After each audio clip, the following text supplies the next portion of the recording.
Hi, it's Dr. Seun Sowemimo. Um, I'll take a few minutes to talk about the ongoing COVID-19 coronavirus epidemic. Um, One aspect that I'd really like to emphasize that I don't think gets, or I'd like to explain how it works so that people understand it, is this idea of social distancing and the impact this has on the disease or our ability to control the disease. Now, I think part of the misconception is that people think that if you see someone who is coughing or someone who, is sneezing or is sick in some sort of way, that distancing yourself from those people is the critical thing. Meanwhile, the truth is, it's not that person that you see that you say, "Oh my God, let me avoid this person." That's not the problem. It's the person you're probably with that is showing no symptoms, that is showing no signs, that is perfectly well. That is the person that is most likely to communicate the virus to you. And this is because this is a virus that has a period, usually they say about 5 days, for which people can have the virus and spread the virus without actually showing any signs or symptoms. So that's the danger in going about our business as usual.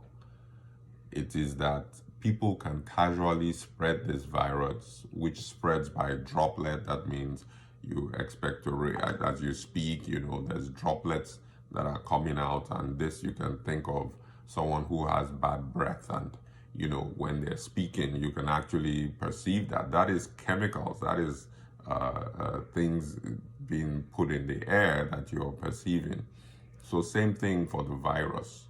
And if you're within that kind of perimeter of a person, there can be aerosolized droplets which kind of actually float through the air. There can be droplets that go on surfaces and can remain viable on those surfaces for periods up to 24 hours, that if you then touch that surface and the next time you go to touch your face, pick your nose, or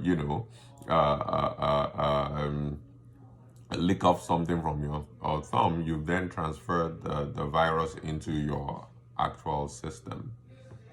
And this is the reason why the social isolation is so important. I think it's actually, in my estimation, social isolation is more important than the actual testing. And that's not to belittle the testing. We do need testing. We do need more testing. But social isolation is more important because social isolation actually begins to collectively treat the pandemic. And that is because when you restrict your movement, number one, you're going to be limited in the number of people that, if you are a carrier, you'll be limited in the number of people that you can spread the virus to. And then number two, you limit your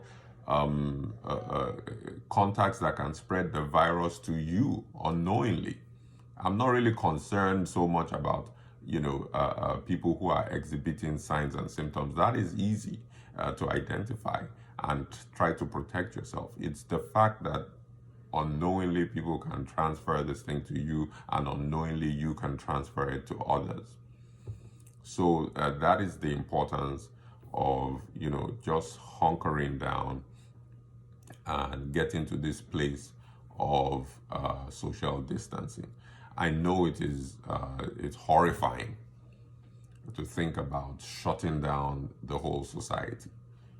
But if you think about it, this is a disease that follows an exponential increase because of this way that it can spread with people who are quote unquote well.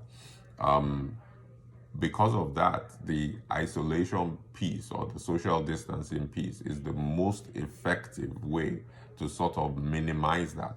And we can either do two things. We can either figure this out and go to the social isolation quick, fast, and in a hurry, and do it so that we blunt the curve of spread of this disease, or we can wait until we're pushed to that point by seeing the alarming numbers of the increase of the disease exponentially increasing, where it's the alarm that forces us to go into social distancing. So there's no magic number, and I've seen this is another thing that I've seen. Or limit crowds to 200 people or 50 people. There's actually none of those numbers are based on any science of any sort. Because if there are only two people in a room, one of them has the virus, then you can spread the virus. And the best number we can get is to limit it to those in your household whom you cannot get away from anyways. And when you limit it to those people, and then we have a situation where when everybody is static, we can identify those who now show symptoms, number one, so that they can be tested and confirmed if they have the virus.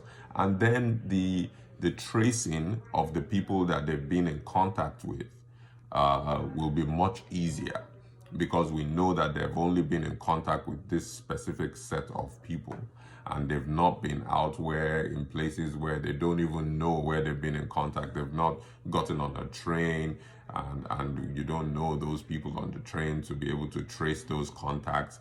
Then they took a walk through the city where it was crowded, or they were trapped in an airport with so many people at close proximity where you don't know those people they've actually come into close contact with.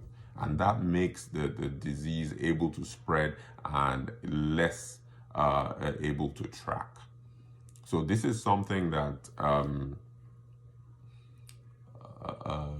we can't get through this pandemic disease as individuals doing your own thing, serving your own purpose in terms of, well, I think I can go do my job and service people in the community, so because I want to continue to run my business or something like that. It's something where we have to do the collective effort that is necessary for us to collectively cure ourselves of this pandemic.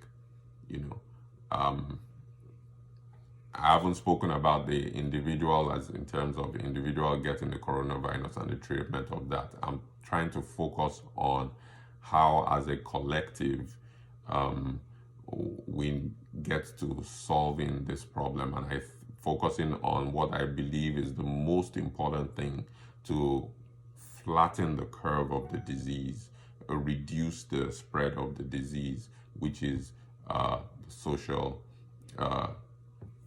distancing, which is staying at home and minimizing your contact with anybody whatsoever that you don't need to be in contact with. And